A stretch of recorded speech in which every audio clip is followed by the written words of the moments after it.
মাই god dad, তুমি কি করলে? একটা মানুষ তোমাকে কান্নাকাটি করে যত মিথ্যা কথা বলো তুমি সেটা বিশ্বাস করে তাকে বাসায় নিয়ে চলে আসলে।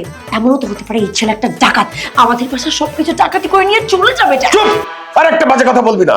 আমাদের দেশের ছেলেরা এই ধরনের কোনো কাজ করতেই পারে না। আমাদের দেশের ছেলেদেরকে নিয়ে একটা খারাপ কথা বলবি তো তোর জিভ কেটে ছিড়বে। সাবাস! এই না হলে বাঙালি বাপ। চুপ কর, আর একটা কথা বলবি না। আমার ড্যাড তোকে এই বাসায় থাকতে দিলেও আমি তোকে এই বাসায় থাকতে দিব না। যা, এখন বের হয়ে যা। আঙ্কেল, আমি তাহলে চলেই যাচ্ছি। আরে না না না, এই সুজানা, তোর সমস্যা কি? ও আমাদের বাসায় থাকলে তোর সমস্যা কি? ওফো ড্যাড, তুমি কেন বুঝতে পারছো না? আমি একটা একা মেয়ে মানুষ এই বাসায় থাকি। ড্যাড, এই ছেলের মতি গতি আমার কাছে ঠিক মনে হচ্ছে না।